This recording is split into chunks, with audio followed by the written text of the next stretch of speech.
Hi, my name is Francis, and today I'm going to be talking about the codes, the policies, and the procedures of the National Strength and Conditioning Association, also known as the NSCA.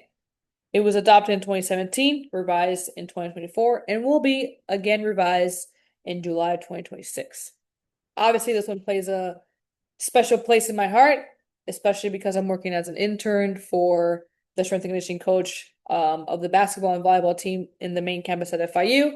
And I want to continue my education doing a doctorate within this field. So might as well learn um, the standard of this field. So let's get to it. So what is the NSCA? Like mentioned before, it's the National Strength and Conditioning Association, which is a non-profit organization dedicated to advancing the strength and conditioning professions worldwide, right? So these standards and procedures govern all the NSCA professionals and volunteer leaders, and specifically have four categories. They have the Professional Code of Ethics, which applies to all members, candidates, and those that have the certification. They have the Volunteer Leader Code of Conduct, which applies to all elected or appointed NSCA leaders. They have the disciplinary procedures, which processes for resolving violations of either code. Then they have the conflict of interest policy, which governs all volunteer leaders, right?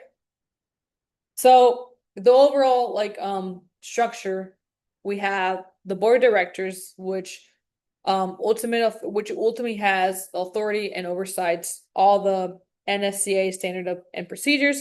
We have the ethics committee, which investigates and recommends updates, which involves two board members and one of the certification committee.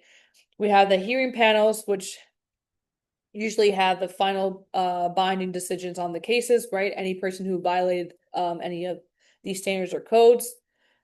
This involves one board member, one board of the certification committee, and one independent person. And then, of course, we have the executive director, which receives, processes the complaints, and assists with the administer of the NSCA standards and procedures, right? So this is like the bigger spectrum of these standards and principles.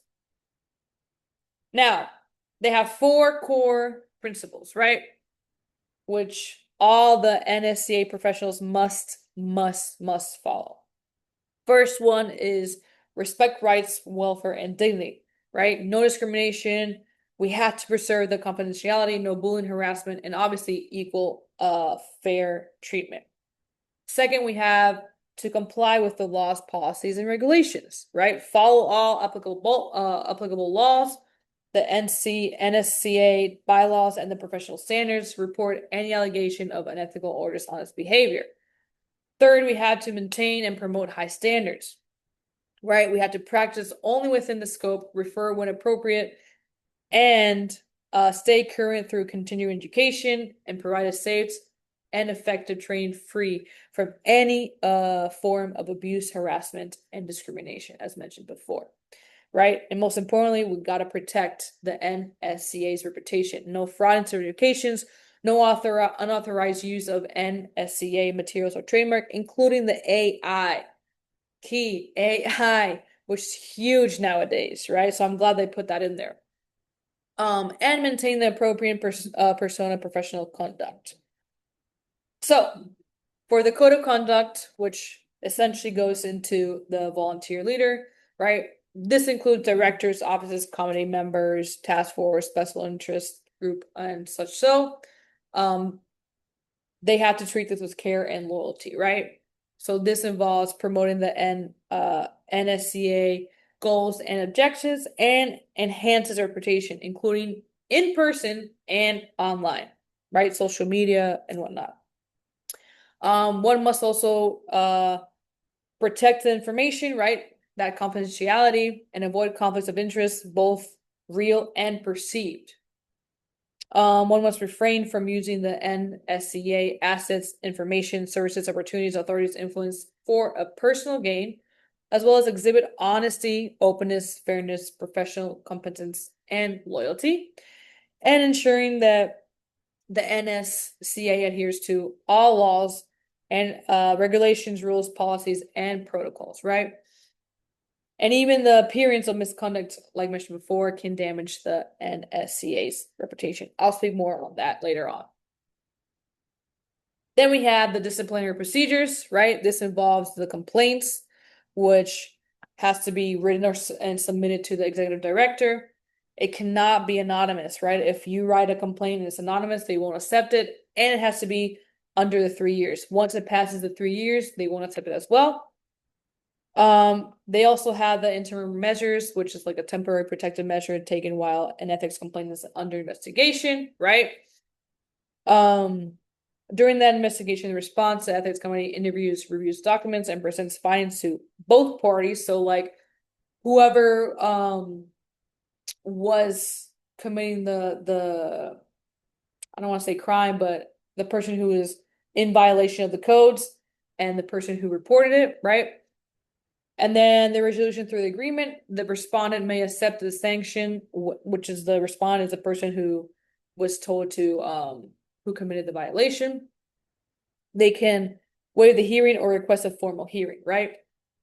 During the hearing, it is appointed by the executive director, which determines whether the respondent's actions constituted a violation, and they may request a witness, right? For the outcome, the hearing panel decides by majority of the vote, right? That's big. The decision is final and binding. If a respondent has committed a violation, the panel may determine or impose an appropriate sanctions. So, what are those? So the possible sanctions, right? The sanctions may be applied singly or in a combination, right? So one or more can apply to the respondent or the person that violated the codes. The hearing panel considers the violation's nature, prior history, and impact on their integrity, right?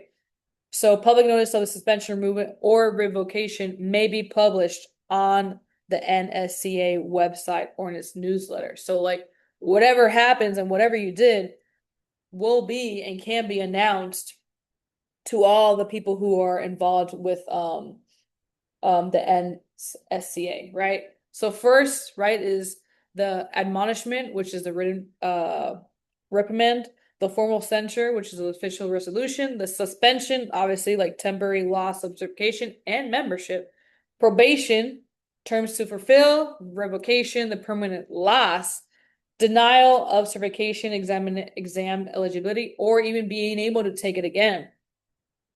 Then they will also have the mandatory reexamination, the disqualification from recertifying, right?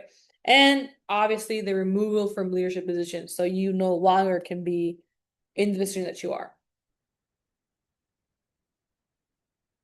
So when managing conflicts such as the conflict of interest, right? This policy essentially helps volunteer leaders to effectively disclose any actual potential or perceived conflicts of interest in order to protect the integrity. Again, this is all in protection of the integrity and the reputation of the NSCA policies, right? Their image, right? So it is prohibited to have financial interest in NSCA suppliers or competitors, accepting gifts over $25 and bidding in on NSCA contracts, right? It is required for any conflict of interest must be fully disclosed to the ethics committee, which may remove the individual from discussions of their role if necessary. The person is expected to act in a way that maintains a public trust in the NSCA and avoid any actions that could harm its reputation and integrity, right? So like I mentioned, essentially what they're trying to do is protect the reputation, the image of the NSCA. So for the professional practice, right?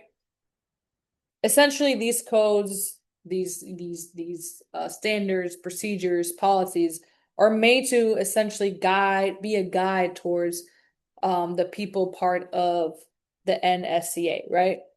So it's a simple guideline so we can act the most professional to protect not only ourselves but also the people who we serve or coach, as well as an image, a reputation, right? So these are a couple of examples that I chose to put in as like the guidelines, like if we do follow the guidelines, how it would look like. So the professional boundaries and reporting on ethical behavior. So let's say, you're coaching and you have this athlete who's like constantly flirting with you or trying to text you, talk to you in inappropriate ways, like making sure that you put the boundaries, and if not, be able to report it to someone who can help you set the boundaries, or if you see it, also be able to report it, right? The reporting these unethical behaviors is serious, right? And you don't want to just neglect it, right? Confidentiality, obviously, the coach not sharing any information of the athlete, that being the medical information, that being even like psychological information, or any injuries, right? Essentially, one can always refer as well. Another thing is the AI and exam security, right? So with this is using AI to cheat or getting information in order to earn your certification or credentials, right? Like I said here, like the referral, so if someone comes up to you and you notice that the athlete is in danger of harm or whatnot, asking questions about nutrition, dietitian, or whatnot, or is in a serious injury, refer it. That's out of your scope, out of your field. You can get reprimanded for giving advice that is not within your certification, right? Um, Using research supported training methods as opposed to simply relying on what you think looks good or social media, right? So continuing that education is very important, as well as making sure that what you're saying has that backup, right? Treating obviously the athletes with fairness and equality, right? No discrimination of age, race, marriage status, all that. Making sure that you're documenting everything, especially it could be the reports I was talking about before, or even simply assuring that you have the documentation of the assessments, injuries, and training progress, which also leads to the athlete safety, right? So making sure that when you're in the field, when you're in the room, you can assure the proper spotting, the proper safetyness of each of these individuals, and making sure that your equipment is up to date, right? And of course, last but not least, the social media professionalism, right? So making sure that when you're in social media, you're communicating effectively and professionally, avoiding any type of information that goes against the confidentiality of any athlete. And if you do want to post something, making or video it, making sure that before you record, before you say anything, that you have the consent of the athlete. So, some of the gray areas or limitations. I think when it mentions above the appearance of wrongdoing, I think that's a big thing. Like, what exactly is the appearance of it, right? I think culturally speaking, there's certain cultures that seem more friendly in the eyes of some versus the eyes of others, as well as like the louder voices and the tones that we use, right? So I think that not necessarily is clear. Um, what may be perceived to one person as a conflict may be normal for another. So that's a situation where I'm like, the appearance of wrongdoing, like, what does that even actually mean? Right? But I think it's essentially done or said that way, so there's no room for doubt, right? So if you think this is a possibility, you better report it as opposed to waiting for it to actually happen or actually become worse than what it is. But still, it's unclear. The misinterpretation of qualification and misinformation. So essentially what I was talking about before of using AI to cheat on the exam, using AI to make your own program, using AI to essentially make you seem more than what you are. So like lying about your experience or deceiving whoever's trying to hire you that you have the experience is essentially hard, right? So like what I'm trying to say is you may have the certification and you may have these things written in your resume, your CV, but one doesn't really know that you have these credentials legally. I don't know if that makes sense. Like maybe someone could have taken it for you, you took it in your house and you cheated at some point, at some way. And I think that this is a great area of how do you actually know that the person continued the education? How do you actually know that this person has the experience and has what it takes to actually coach within this field, right? It's hard, you have some medical doctors that pass all the exams, but when they come in the field, they're not the best doctors. They don't make the right calls. So I think that it's a very, very hard thing to really, really determine or know, in my opinion. Like I think just because you have a certification, just because you have a doctorate or a master does not mean you are qualified for the field. Um, Another thing that I find that is difficult to manage or may catch someone by surprise is when the athlete fails to disclose an injury, right? So the athlete may want to hide an injury or not say that it hurts or just want to ignore that it's a minor impingement just because they want to continue to play or they want to continue to exercise and whatnot. And this may actually provoke or cause that the coach is it may seem that the coach is responsible for the injury if it happens within the weight room.